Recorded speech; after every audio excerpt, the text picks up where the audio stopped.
My name is Heather Dunn. I'm 27 years old, and I've spent the last 7 years building the life I once thought was impossible.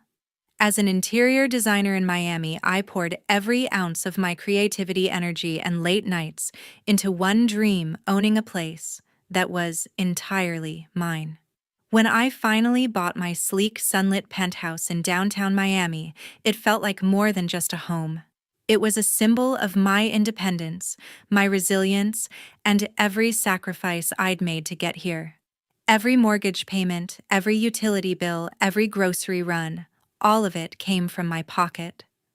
I turned the master bedroom into a sanctuary, a quiet space where I could sketch late into the night, take client calls, and just breathe. For a brief moment, I believed I had carved out my own peaceful corner of the world. But then everything changed. My parents announced they were moving in, not by asking, but by showing up with suitcases saying they wanted to enjoy city life during their retirement. I tried to be understanding. After all, they raised me, and I thought I owed them that much. I let them stay in the guest room, telling myself it was temporary. But peace didn't last. One afternoon, without warning, my brother and his wife showed up, bags in hand, acting as if they owned the place. The air shifted immediately. They weren't just planning a short stay. They had intentions, and at the top of their list was my master bedroom. Their demands grew bolder by the day, pushing my patience and my boundaries to the breaking point. This wasn't about space anymore. It was about respect. And I was done letting my family treat my hard-earned home like a free-for-all. If you were in my place, would you let them stay or show them the door? Tell me how you would handle it in the comments below. A few days after my parents moved in, my apartment turned into a chaotic mess. My mother, Pamela, a retired bank employee, and my father, George, a former accountant, had settled into the guest room, but their presence was just the start. My brother Shane, self-proclaimed entrepreneur, and his wife Holly showed up with suitcases and a sense of entitlement that threw my penthouse into disarray. Clothes were flung over my furniture, extension cords crisscrossed the floor, and their outdated gaming console sat on my dining table like an unwelcome centerpiece. I'd spent years making this Miami space a haven for my interior design work, but now it felt like a storage unit. Every corner I turned, their stuff blocked my path, from sneakers in the hallway to half-empty coffee mugs on my counter. The financial hit came fast. I was paying for everything. Electricity bills doubled with their constant streaming, and charging water costs spiked from their endless showers, and grocery runs for 5 people ate into my savings. I'd built my design business from nothing, budgeting carefully, but now I was funding their lifestyle. Shane never mentioned contributing. Instead, he lounged in my living room boasting about his online business revolution. He'd go on about some vague e-commerce venture, flashing his phone screen as if it proved his success. "This place is massive for one person," he'd say, his tone sharp like I was hoarding space. I clenched my jaw, trying to stay calm, but his words stung. Holly didn't help. She'd sigh loudly, complaining that the pull-out couch in the guest room was barely livable. She'd wander into my kitchen, rearranging my spices to make it homier, as if I'd invited her to redecorate. One afternoon, I found her using my high-end blender for smoothies, leaving it sticky and unwashed. When I asked her to clean it, she huffed, "It's just a blender, relax." Her dismissiveness made my blood boil. She was treating my home like a free Airbnb. I started noticing their disregard wasn't just careless, it was deliberate. Shane's behavior pushed me further. My workspace, a corner desk with sketches and client proposals, was sacred. But he began treating it like his personal dumping ground. One morning, I found his backpack slung across my chair, crushing a set of floor plans for a client's condo. "Move this," I told him, pointing at the bag. "It's not a big deal," he replied, smirking as if my work didn't matter. His loud business calls started bleeding into my client meetings, forcing me to mute my mic mid-sentence to avoid embarrassment. I could barely focus. The realization hit me like a ton of bricks. Shane wasn't planning to leave. Their suitcases, once piled by the door, were now unpacked, their clothes stuffed into my closet. Holly's toiletries crowded my bathroom, and Shane's energy drinks took over my fridge. My penthouse, my refuge, felt like foreign territory. Every step I took, I was dodging their chaos, and the tension was mounting. I wasn't just irritated, I was ready to take my home back. One evening, Shane pulled me into the living room to talk. He stood by the couch, arms crossed, acting like he was about to pitch $1 million deal. "I need the master bedroom," he declared, his voice dripping with confidence. "It's perfect for my business office."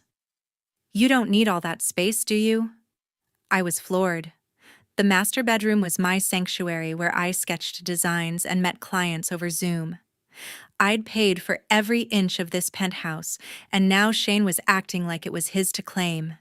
His audacity made my stomach churn, but I held my ground, staring him down. This wasn't just about a room. It was about him trying to take over my life. Holly chimed in from the kitchen, stirring a coffee she hadn't paid for. "The master suite fits Shane's vision," she said, as if I was running a charity for their dreams. She leaned against the counter, her tone casual but pointed, like I was unreasonable for wanting my own space. I could feel the tension rising, my pulse quickening. They'd been freeloading for days, and now they wanted to dictate how I used my home. It was absurd, but they were dead serious. I took a deep breath and laid it out. "I pay for everything here: the mortgage, the bills, the groceries. That room is my workspace. I need it for my design projects." My voice was steady, but inside I was fuming. Shane didn't even blink. He leaned forward, his smirk infuriating. "You're being selfish," he snapped. "This is about family. You're sitting on all this space while I'm trying to build something real." His words cut deep, twisting my generosity into greed. I wanted to scream, but I kept my cool, refusing to let him spin the narrative. Then my mother stepped in. She'd been hovering near the doorway, listening quietly until now. "Honey, maybe you could compromise," she said softly, her tone pleading. "Shane's trying to get back on his feet. You've got so much. Can't you share a little?" I couldn't believe it. My own mother siding with him. She'd watched me grind for years to afford this place, and now she was guilting me into giving it up. Her words felt like a betrayal, piling pressure on me to bend. I looked at her, searching for a hint of understanding, but found none. Shane seized the moment, doubling down. "You don't even use half that room," he said, gesturing toward my bedroom door. "I've got calls, meetings, big plans. You're just doing your little designs." Little designs? My career, my livelihood reduced to a hobby in my own home. I clenched my fists, the urge to snap back almost overwhelming, but I didn't. Instead, I stared him down, letting his words hang in the air. He thought he could bully me into submission, but he was wrong. The weight of their demands pressed down on me. Shane's arrogance, Holly's entitlement, my mother's guilt-tripping it, was a coordinated attack on my boundaries. I felt cornered, like a stranger in my own home. But something shifted inside me that night. I wasn't going to let them steamroll me. This was my space, my life, and I was done playing nice. I made a silent vow to protect what I'd built, no matter what it took. The line had been drawn, and I wasn't backing down. After a long day at work, I was stunned when I walked into my home. My laptop, usually perched on my desk in the master bedroom, was now shoved onto the coffee table in the living room, surrounded by my design boards and a stack of client contracts. My heart sank as I realized what had happened. My personal space, the core of my design business, had been violated. I stormed to the master bedroom, my pulse racing, and found Shane's gym bag and Holly's makeup case sprawled across my bed. They'd moved their stuff in, rearranging my sanctuary like it was their own. My sketches were pushed to a corner, replaced by Shane's cheap laptop stand. The audacity hit me like a slap. They hadn't just crossed a line, they'd bulldozed it. I found Shane lounging on the couch, scrolling through his phone. "What is this?" I demanded, pointing toward the bedroom. "You need to move your stuff back to the living room now." He didn't even look up. "We're staying there," he said, his tone smug. "It's better for my work." "You'll manage." His dismissal made my blood boil. I'd paid for every square foot of this penthouse, and he thought he could just take it. I stepped closer, my voice sharp. "This is my home, Shane.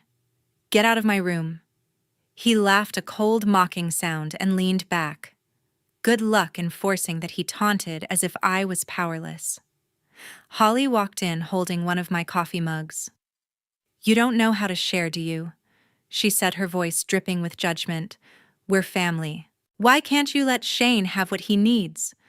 Her words stung, framing me as the villain in my own home.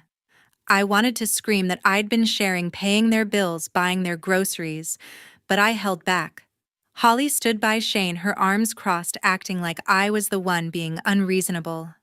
Their united front felt like a betrayal piling on the pressure to give in. I wasn't just fighting for my room, I was fighting for my dignity. I couldn't take it anymore.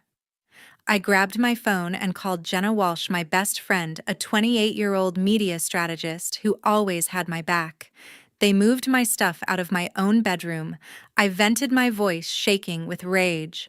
Shane's acting like he owns the place, and Holly's backing him up. Jenna listened, her calm voice cutting through my anger. "This is your home, Heather. They can't do this. You need to talk to a lawyer, someone who can protect your rights." Her words were a lifeline, grounding me when I felt like I was drowning. She didn't just sympathize, she gave me a plan, urging me to stand firm. That night, I sat at my kitchen table, my laptop now back in my hands, and started researching. I pulled up articles on property rights in Florida, skimming through tenant laws and homeowner protections. My penthouse was in my name, every payment traceable to my account. Shane and Holly had no legal claim, but their boldness shook me. I found a local attorney's website and sent an inquiry detailing how my family had overstepped. The act of typing it out felt like reclaiming control. I wasn't just reacting anymore, I was preparing to fight. The violation of my space lit a fire in me. Shane's smugness, Holly's accusations, and the chaos they'd brought into my life were too much. I wasn't going to let them walk over me. Jenna's advice echoed in my mind as I bookmarked legal resources and jotted down questions for the lawyer. My home was mine, and I was ready to do whatever it took to protect it. This was no longer about family, it was about my right to my own life. The next morning, I woke up to a text from my father. "Please reconsider giving Shane the master bedroom," he wrote. "He needs a space to grow his business and turn his life around." I stared at the screen, my stomach twisting.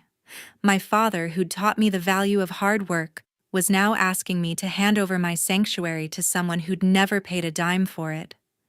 His words felt like a punch, implying Shane's vague ambitions trumped my career. I'd poured everything into this penthouse, every mortgage payment, every late-night design project, and now my own father was siding against me. It wasn't just about a room anymore. It was about respect, and I was losing it from the people who should have known better. Then I overheard my mother in the kitchen talking to Shane. "You deserve that space," she said softly, her voice full of sympathy. "She's being too stubborn." My heart sank. My mother, who'd cheered my successes, was backing Shane's entitlement over my rights. The betrayal stung deeper than I expected. Both my parents, who'd raised me to stand up for myself, were now pressuring me to cave. I felt like an outsider in my own family, their loyalty clearly with Shane. I wanted to confront them, but the weight of their words held me back. I needed to think clearly, not react out of hurt. Later that day, I opened my social media and froze. Shane had posted a rant calling me selfish and stingy for hoarding my penthouse. "Some people care more about their fancy lifestyle than family," he wrote, twisting my refusal into greed. The post had dozens of likes and comments from his friends, strangers, even distant cousins piling on with insults. "Spoiled one," called me. "Ungrateful," said another.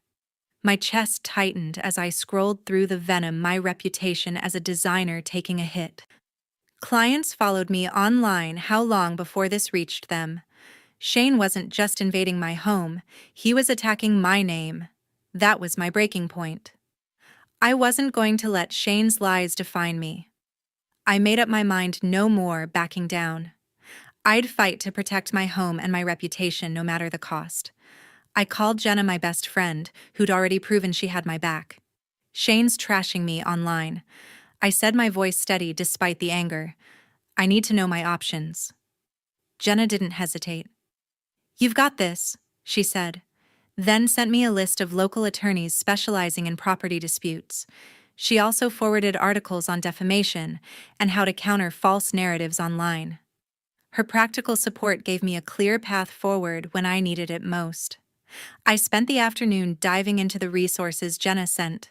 I found a lawyer with a strong track record in tenant disputes and drafted a detailed email outlining how Shane and Holly had moved into my bedroom without permission.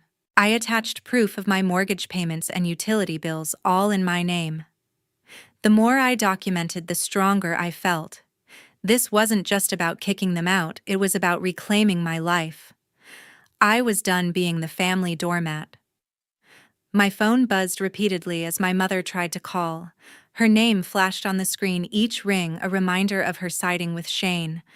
Just give him a chance, she'd probably say, echoing my father's text. I let it go to voicemail. I wasn't ready to hear another guilt trip, not when I was finally taking control. The tension in my home was suffocating, but I wasn't bending. Shane's public attack and my parents' betrayal had pushed me too far. I couldn't let this drama drag on any longer. That evening, I called a family meeting, gathering everyone in the living room. I stood tall, my voice firm. This is my house, I said, looking at Shane, Holly, and my mother. I've paid for every inch of it. Shane, Holly, you need to pack up and leave by the end of the week. The words felt like a weight lifting off my chest. I wasn't asking anymore, I was demanding. This penthouse was my home, my achievement, and I was done letting them treat it like a free ride. The air grew heavy, their faces a mix of shock and defiance, but I held my gaze steady, ready for whatever came next. Shane leaned back on the couch, letting out a mocking laugh. You're not serious, he said, his eyes glinting with arrogance. You won't do anything. We're family. His words dripped with condescension, as if my boundaries were a joke. He crossed his arms, daring me to prove him wrong. Holly, sitting beside him, nodded smugly, her silence backing his challenge. Their confidence infuriated me, but I refused to let it shake me. They thought I'd cave under the family card, but I was past that now. My home wasn't their playground, and I wasn't backing down. My mother stepped forward, her face etched with worry. You're tearing this family apart, she said, her voice trembling. Can't we work this out? Shane just needs time. Her plea hit me hard, but not in the way she intended. I saw the pattern, her always siding with Shane, excusing his behavior. I shook my head. This isn't about family unity, I replied, my tone sharp but controlled. It's about respect. I've given enough. She looked away, her silence louder than words. I hated the tension, but I wasn't here to please everyone, I was here to take back my life. The door opened and Jenna walked in, holding a folder of legal documents. My best friend had come through again, this time with hard evidence from the lawyer I'd contacted. These outline your rights as the homeowner, she said, handing me the papers. No one can stay here without your consent. Her presence was a game changer, the documents a shield against their manipulation. I flipped through the pages, seeing clauses about property ownership and trespassing laws in Florida. Jenna's calm confidence bolstered mine. With her by my side, I felt unstoppable. Shane's smirk faltered as he saw the papers, but he didn't say a word. For once, he looked uncertain. I turned to the group holding up the documents. If you don't respect my rules, I'll take legal action, I warned. This isn't a threat, it's a promise. My voice didn't waver, and I meant every word. Shane's eyes narrowed, but Holly shifted uncomfortably, her bravado fading. My mother's shoulders slumped, but I didn't soften. I'd given them chances, paid their bills, endured their disrespect. This was my line in the sand, and I was ready to enforce it. The room fell silent, the weight of my words sinking in. They knew I wasn't bluffing. Later that night, I checked my phone and saw Shane had posted another rant online, doubling down on his lies. Some people choose money over family, he wrote, painting me as the villain again. But this time, I wasn't rattled. I started drafting a public response laying out the truth. I'd supported them, paid for everything, and they'd violated my trust. I wasn't going to let Shane's narrative win. With Jenna's advice, I planned to post it calmly, professionally, to protect my reputation as a designer. This fight wasn't just for my home, it was for my name, and I was ready to take it on. After 3 days of no one backing down, I decided to take action. I hired a moving service to haul Shane Hawley, my mother, and my father's belongings out to the front yard of the building. The movers worked quickly, stacking their suitcases, Shane's laptop stand, and Holly's makeup cases in neat piles under the Miami sun. I stood by the door watching as their personal chaos was removed from my penthouse. It felt like reclaiming my space piece by piece. My heart raced not with fear but with resolve. I'd given them enough chances, now I was done waiting. The movers handed me a receipt and I nodded, knowing this was the first step to ending their takeover of my home. Shane stormed back from a coffee run, his face red with fury when he saw the piles. "You're insane!" he shouted, pointing at me. "I'll sue you for this." You'll see his threat echoed in the courtyard, but I was ready. I pulled out the legal documents Jenna had brought, holding them up. "This proves I own this place." I said, my voice calm but firm. "You're here without my consent. Try suing me." Shane's eyes widened, but his bluster faded when he saw the papers. I'd consulted my lawyer and every step was airtight. My name was on the deed, the bills, everything. His empty threat only fueled my determination. My mother appeared, her eyes brimming with tears. "You're betraying your family," she sobbed, clutching her purse. "How could you do this to us?" Her words cut, but I didn't flinch. I'd heard the guilt trips before, and they no longer swayed me. "I've supported you all for weeks," I said, my tone steady. "This is my home, and you've disrespected it." She turned away, wiping her face, but I stood firm. Her tears were real, but so was my resolve. I wasn't the villain here, I was protecting what I'd built. My father stayed silent, standing behind her, his face unreadable. Their disappointment stung, but I refused to let it weaken me. I got a text from Jenna. She'd just posted a detailed thread on social media laying out the truth about Shane's behavior, his freeloading, his lies, his invasion of my home. "Let's set the record straight," she wrote, attaching a screenshot of her post. It was sharp, professional, and undeniable, calling out how Shane had twisted the narrative to paint me as selfish. She included receipts, my mortgage payments, utility bills, all proving I'd carried the load. I read her words, feeling a surge of gratitude. Jenna wasn't just fighting for me, she was exposing the truth to protect my reputation as a designer. Her post was already gaining traction, shifting the narrative in my favor. By evening, I checked Shane's latest online rant. His usual crowd of supporters was quieter now. A few of his friends commented, questioning his story. "Sounds like there's more to this," one wrote. Another asked, "Why aren't you paying rent?" The tide was turning thanks to Jenna's post. Shane's lies were unraveling, and I could see the doubt creeping into his circle. It wasn't just about my home anymore. It was about my name, my work, my life. I wasn't going to let him drag me down. Jenna's support gave me the leverage I needed to keep pushing forward. I called one last family meeting that night. "You have 3 days to find a new place," I said, looking at Shane Hawley, my mother, and my father. "If you're still here, I'll escalate this with my lawyer." My voice was unwavering, my decision final. Shane scoffed, but Holly looked nervous, her eyes darting to the documents on the table. My mother shook her head, muttering about family loyalty, but I didn't budge. I'd given them time, money, and patience. Now I was giving them an ultimatum. This was my home, my life, and I was taking it back no matter what they thought of me. It all ended, but not the way my family expected. The court hearing was swift. My lawyer presented the deed, my mortgage records, and proof of every payment I'd made for the penthouse.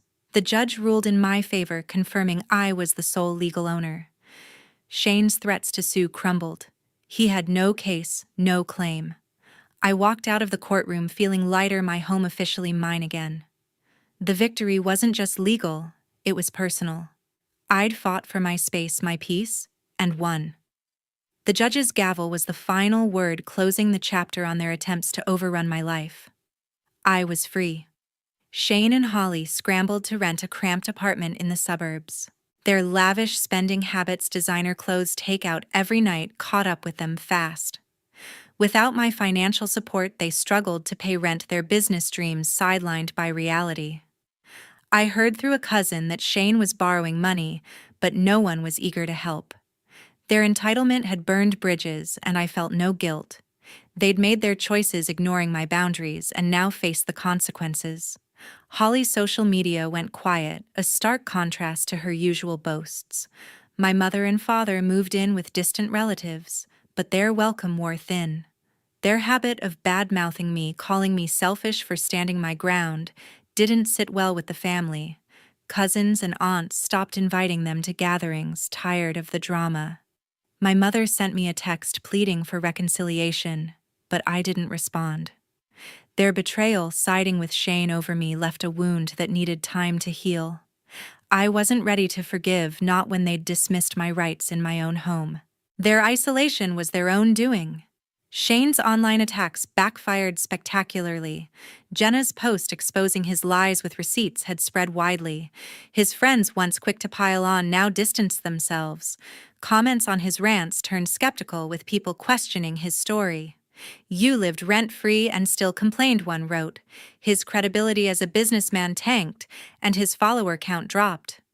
My reputation as a designer, however, stayed intact. Clients reached out praising my professionalism after seeing the truth. Jenna's support had been a game-changer, turning the tide against Shane's narrative. I was grateful for her loyalty. With my home back, I threw myself into my career. New design projects poured in, and I set up my office in the master bedroom again, where it belonged. The quiet of my penthouse felt like a gift, every corner reflecting my hard work. I reorganized my space, savoring the freedom to live on my terms. The ordeal taught me a hard lesson. Boundaries aren't just important, they're essential. Even with family, I had to draw lines to protect my peace. I wasn't selfish for it, I was strong. That clarity gave me a new sense of purpose. Looking back, I realized setting boundaries was the only way to preserve my sanity. Family doesn't get a free pass to disrespect you. My home, my rules. It's that simple. I learned to stand firm no matter how much guilt they threw my way. It wasn't easy, but it was worth it. My life was mine again, and I'd never let anyone take that away. I'm stronger for it, and I hope my story resonates with you. Thank you for listening to my journey. I'd love to hear your thoughts. Have you ever had to set boundaries with family? Drop a comment on YouTube and share your story. Let's talk about how we protect our peace even when it's hard. Your support means everything, and I can't wait to hear from you.